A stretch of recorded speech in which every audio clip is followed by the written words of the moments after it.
السلام عليكم ورحمة الله تعالى وبركاته. السلام وديال meel walba joogtaan si walba muuqaalkan u daawanaysaan ku soo dhawaada casharkeena tobanad aan ku barnaynay course-keeni computer asset accounting gaar ahaan software-ka loo yaqaano QuickBooks-ka. Maanta casharkan waxaa ka leenahay laba ujeedo. Ujeedada koowaad waxay tahay receiving orders. Markii aad dalbato dalabkii uu ku yimaado casharkani waxa uu qaadan sidii wax loo dalbado, okay? Dalabkii u gudbiso qofka wax ka soo iibsato ama vendor-kaaga alaabtii ku yimaado marka sidee baa u diiwaan gelinaysaa. Labo waxaad diiwaan gelinaynaa with delivery cost iyadoo cost leh, okay? Cost-ga oo yani xamaaliga lagu soo qaado gaariga lagu soo qaado cost-giisa labadaas aad diiwaan gelinaynaa. Marka waxaan sugaynahay ku soo dhawaada casharkeena.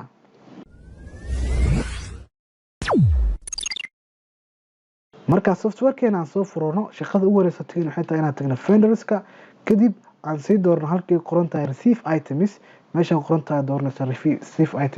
receive items markii aad doorato shaashada lista ku soo bixi doonto. halkan waxay gelinaysaa vendor-ka alaabta ka dalbatay soo ana dad waxa ka dalbanay Kamil Computers ka dalban wuxuu ku leeyahay open purchase order jiro dalab hor u jirta jiro dalabkaas ma had ku imaanaya dalabkaas ay imaanaya le dalabka KY kan way oo purchase order number 1 wato okay so order keena noo soo furmaayo oo u jeeda iPhone 2 alif aan dalbanay 100 xabo cost-giisana uu yahay 200 totalkiisa waa kana nice so hadda markii asaan item-ka ku leeyahay wax lacag ma dhiibin diin camal inoo imaanaysa cashar ku xiga ayaa lacagta iska dhiibi doonaa laakiin hadda diin ay nagu ahaanaysa so inta aanan dhihin safe and close aanan dhihin waxaa rabaa inaan akoonadii ayso si ay u saameynayso shaqada ugu horeysa waxa waaye iPhone-keena 100 xab inay nagu darsanto iPad-keena 30 xab inay nagu darsanto kow inventory asset-keena oo balance sheet ku jirana inay nagu darsanto 20,000 ilaa 7,500 la isku daray waxay isku noqonaysaa 2,700 okay marka reports-keena tagayna okay company financial kadib balance sheet okay meeshaan u jeedid waxa ku qoran inventory asset waxa noogu jirto 3,260 lacag aan ugu jirto so inventory hadda noo yaala qiimihiisa waa meeshaan inta inventory noo taal qiimihiisa so hadda inventory kala noo soo socdo hadda aan sameeynaa oo qiimihiisu yahay 27,500 waxa isku darsami doona 3,260 hal mar calculator-keena la soo bixinaa calculator-ka soo baxsano noo yaray aad u weyn calculator-ka so waxa leenahay meeshaan haddeertan waxaan u imaanayso 27,500 hadda noo imaanayso okay lagu daray hadda meeqa noo taasho 3,260 so hadhood asset-keena waxa ka rabnaa inventory asset-keena waxa ka rabnaa lacag gaarayso 30,760 okay sidoo kale asset-keena waxa ku kordhi doonto 27,500 ku kordhi doonto asset-keena so waa isla faana umaleeyo inventory asset-ka lacagta ku kordhiso sidoo kale halkan haddii aan tagno list aan tagno kadib item list aan ku soo dhufano meeshaan aan u jeedaa maxaa lahaa iPad-ka waxa hadda noo taal iPad-ka 5 xabo hadda noo taal sidoo kale iPhone 2 alif waxaan u yeelay 10 xabo iPad 30 in ku kortaan 35 noqdo iPhone-kan uu noqdo 110 inuu noqdo rabnaa waa fahanteena rajinaa marka iska xirxir shaashadahan tan iska sixir okay safe and close marka inta saameyn asaas ku dhida fiira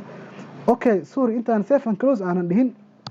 meeshaan waxay gelinaa cost-ga gelinaa xbase meesha hadda items aan joognay xbase meesha qoranta taabasa waxay gelinaysaa akoonka oo lacagta oo cost-ga delivery ee ku soo baxay su'aalaha anaga waxa iska leenahay delivery cost hadda inuu noogu jiro uma maleeyo laakiin hadda gelinaa delivery cost ma ku jiro interdee wuxuu ku leeyahay delivery cost ma qaani hadda iska baradhe akoon nooca waa xbase yaa kasii dooraysa continue dheh safe and close sii marka okay sama ku subscribe waxa ka bedela ku leeyahay saas igu subscribe so lacagta lagu soo qaaday oo bajaajka ama gaari lagu soo saaray inta gelinaysa tusaalaha anaga waxa dhahaynaa $10 lagu soo qaaday iska dhaw $10 waxay ka jarbi doontaa halka loo yaqaano income statement-geena ay ka jarbi doontaa qaybta revenue so ayadana aad intuso reports company and financial kadib profit and loss standard so income statement-geena waa kan hadda faa'iido meeqa ay sanaa $130 $10 ka jirmi doonto waxay noqon doontaa $120 okay inta soo gali doontaa aan had meesha qoran tahay iyo unauthorized expense meesha qoran tahay hoostiisa waxa soo gali doono expenses so save and close node okay transaction ki hadda taan wano sameeyay shaqada ugu horeysa tigina xataa reports company and financial kadib profit and loss $120 ma tahay ha samay waa arkeena waa $120 halkan waxa soo galay delivery cost lacagta alaabta lagu soo qaaday $120 kan waa ka helaa koow items keena notag list tag item list ku dhufo iPhone ma ka qarib $110 kan kale ma ka qaribnay 35 iPad ka ujeeda 35 xabo noqday iPhone kan waxa noqday 12 xabo okay so reports keena tag حاربنا inventory asset كنا ينسو reports company and financial كدي balance sheet كسير اوكي asset كنا ما يقاد هذا كريم calculator كنا وجرتي صدق wax kun eed صدق kun 760 way fahantii samaan asset كنا korna waa kor sidoo kale waxa idin ilaaway yani gain inay nagu naqanayso alaabta hadda tan lacag ma dhiibin soo qaybta liability-ga 27500 ayaa ku darsami doonta hoos soo jidi soo halkan ay qoran tahay meesha ay qoranta account payable 27515 so $15 camal aan lagu laaysan hadeerta laakiin $7,000 iyo $500 ku soo darsan $7,500 ilaa $15 dad ku jirtay inaad dad intuu laakiin story waa iloway laakiin muhiimaddu xataa inaad ogaataan in lacag lagu leeyahay oo $7,000 laakiin ilaa alaabta ma aan dhiibin lacag ma aan dhiibin cash keen sidoo high way so waa fahantiin arjinaya cashirka ku xiga insha Allah oo noqon doono wuxuu ku saabsanaa doonaa sideeba u dhiibi lahayd lacagtaani inta cashirka xiga aan ku kulmi doono waa Cabdibaas Xasan oo idin leh adoo dhaxal reebi karo ha noqon inta la tabin wassalaamu calaykum waraxmatullaahi tacaala wa barakaatuh